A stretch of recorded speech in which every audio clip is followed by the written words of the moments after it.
Russia is on the brink of a crisis, with fuel shortages and soaring prices as streets fill with long queues. This is how a conflict begins today that goes beyond Moscow, as analysts say that between 10 and 25% of Russian refining capacity has been affected by Ukrainian drone attacks.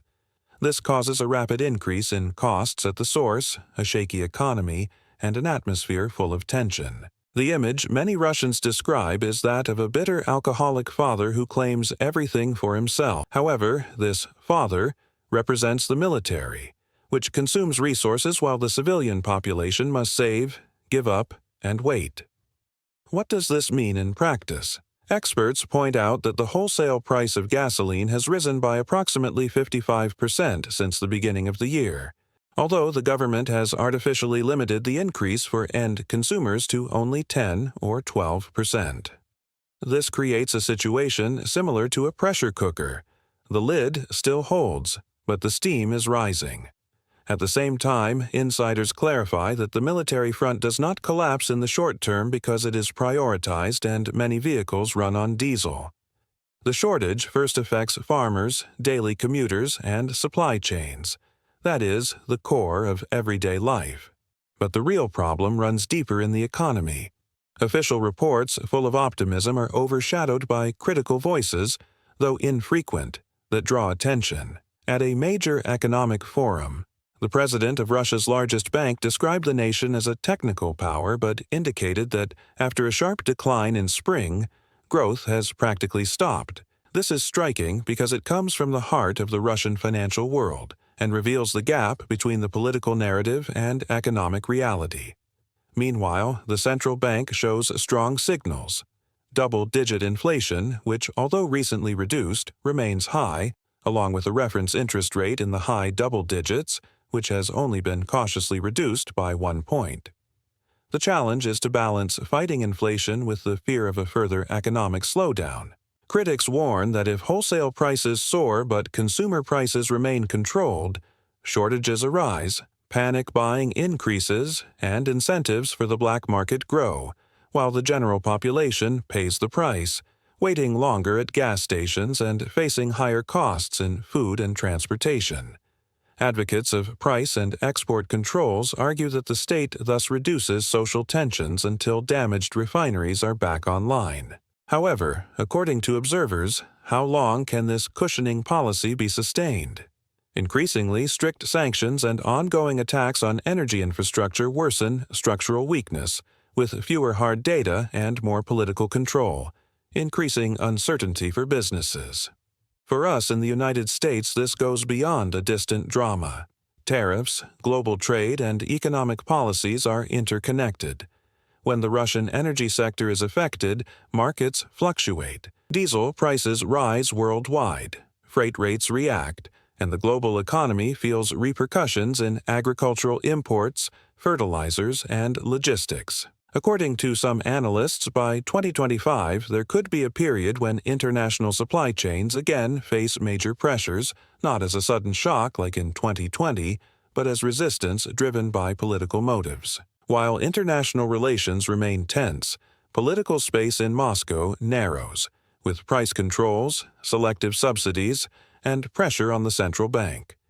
A combination that promises momentary calm, but carries the danger of a much larger rebound effect in the long term. The political debate intensifies. Some speak of strategic wear, while others believe the real impact is overestimated. Yet the images are eloquent: empty pumps, endless lines, and nervous markets. Are we at a turning point where Russia's oil advantage becomes a serious problem? Or is this just an episode after which supply flows will return to normal without major setbacks? While headlines focus on rising gasoline prices and long queues at service stations, deeper data reveal a far more complex reality of the Russian economy, intriguing analysts both in Washington and Brussels. The fundamental question is whether Russia has the capacity to sustain its war economy, or if Putin's tactics are faltering under the pressure of sanctions, rising costs, and loss of confidence.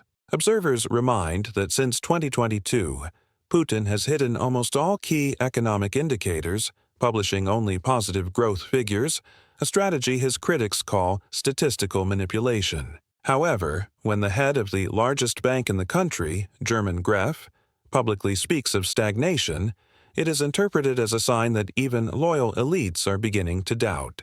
It is especially notable that Putin has not ignored the criticism, but responded directly, interpreting slow growth as a healthy indicator because it helps curb inflation. This rhetorical turn has provoked international ridicule, but internally reveals the enormous pressure he faces.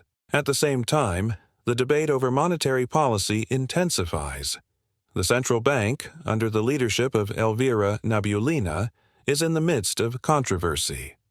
On one hand, Putin publicly demands a reduction in interest rates to stimulate investment and construction projects. On the other, economists warn that monetary easing amid still high inflation could weaken the currency and fuel price spirals. The fact is that despite a slight decrease, the reference rate remains at 17%, which clearly hampers investors and oligarchs. Some Russian industrial magnates, closely linked to Putin's power circle, strongly push for new rate cuts to invest in new factories. However, according to Western analysts, behind this stance there are not only economic interests but also the intention to make the most of the last years of war, while state coffers still flow with resources. Experts warn this resembles the end of the Soviet Union, when arms production simulated temporary growth while other sectors weakened. For the United States, this development is not just a geopolitical game, but also a matter of its own economic interests.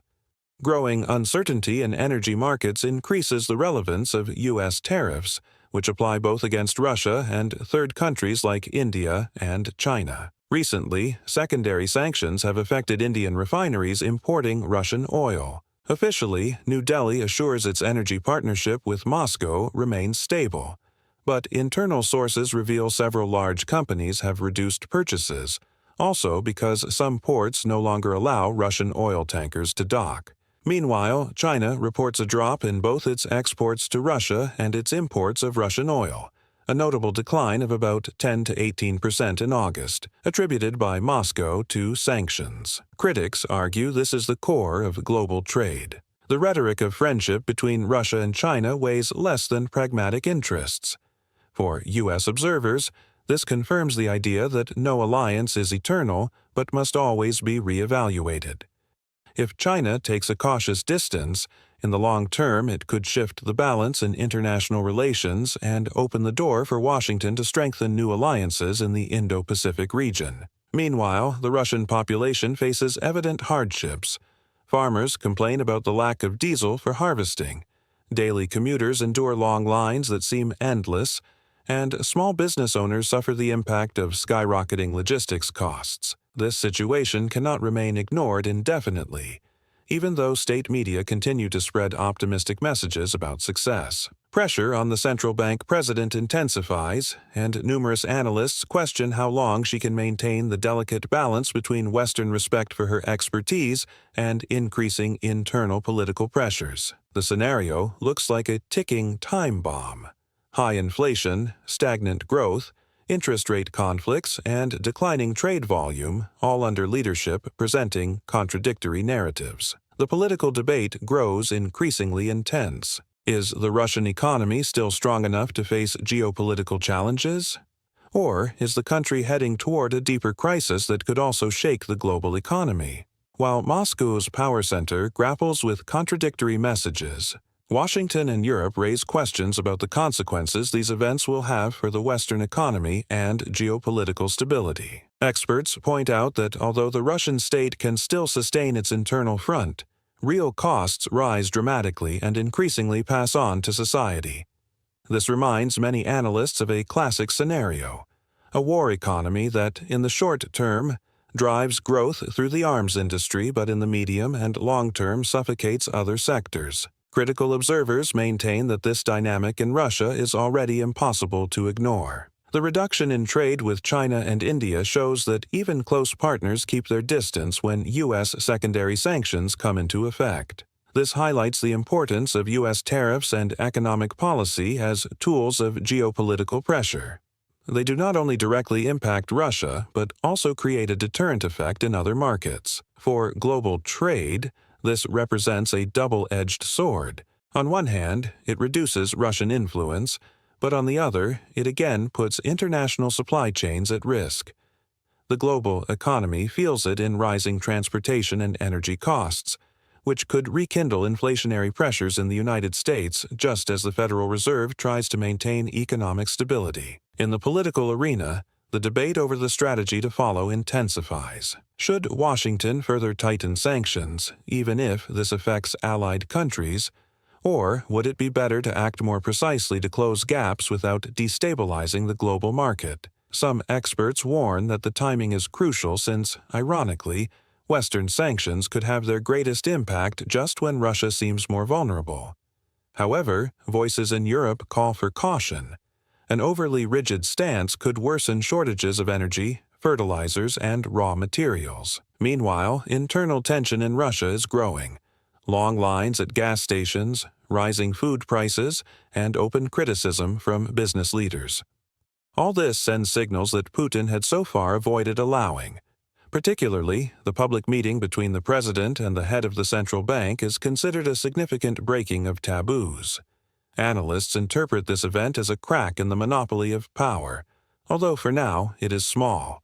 The international press sees it as an indication of growing uncertainty within the Russian elite. In the United States, this situation sparks a new wave of intense debates. Government critics argue that excessive attention on Russia distracts from internal problems, such as high energy prices and supply chain difficulties affecting the American middle class. Those who defend this stance argue that strategically weakening Moscow would guarantee long-term stability, aligning with the interests of the United States. This intense debate reflects the complex tension between immediate economic difficulties and future geopolitical ambitions. It is remarkable that even within Russia there are voices warning of an economy on the brink of collapse. Some experts compare the situation to that of a father with alcohol problems, a system that consumes resources without investing sustainably, while its family, in this case the population, suffers shortages. From the international perspective, this represents a delicate signal. The declining confidence in Moscow could lead traditional allies like China and India to reconsider their positions, and for Western strategists, this presents an uncommon opportunity. The crucial question is whether Washington will seize this moment with smart diplomacy, or whether, on the contrary, excessive pressure will trigger a new spiral of escalation that destabilizes the fragile structure of the global economy. While the Kremlin maintains a facade of strength outwardly, internal uncertainty continues to grow. This is where a global view on what a shaky Russian economy implies for the rest of the world, especially the United States, becomes important. Analysts point out that the effects are not limited to Russia, but are already impacting international markets. The increase in wholesale fuel prices, the reduction in refining capacity, and the drop in trade with partners like China and India illustrate the depth of the crisis. However, far from stabilizing the situation, Russian leadership increases risk by sending contradictory signals. On one hand, Putin promotes lowering interest rates to encourage investments. On the other, high inflation keeps the central bank cautious. This divergence generates not only economic uncertainty but also political fractures. Observers warn that a pattern known since the Soviet era is repeating: short-term survival at the expense of future stability. For the United States, this reality represents both an opportunity and a challenge. On one hand, U.S. tariffs and coordinated sanctions intensify pressure on Moscow and limit its maneuvers. On the other, each impact on Russian energy exports causes new waves of volatility in global markets, also affecting American consumers. In Washington, the political debate revolves around the central question: is it worth isolating Russia to the maximum even if this risks the global economy? Or is a more precise strategy preferable that exerts pressure without plunging global markets into chaos? Critics warn that rising energy and food prices could end up affecting the American middle class and exacerbate internal tensions. In contrast, supporters argue that only constant pressure can bend Moscow and ensure long-term security. In Europe, uncertainty also prevails. Some countries fear that excessive escalation could again jeopardize the delicate energy supply. With all this, it becomes clear that the conflict around the Russian economy has long since surpassed the regional sphere. It has become a crucial test for international relations, trade networks, and the stability of the entire global economy. What dominates is an atmosphere charged with uncertainty, conflicting interests, and pressure that only continues to increase. Experts compare the situation to a chess game in which both players face time constraints. Russia, due to the growing unrest of its population, and the West, because global markets cannot endure endless tension. The fundamental question we all must analyze is whether this economic confrontation will mark a real change in the war and geopolitical order, or if we are simply witnessing a new chapter in an endless cycle of sanctions, retaliations, and economic wear that puts all involved parties at risk.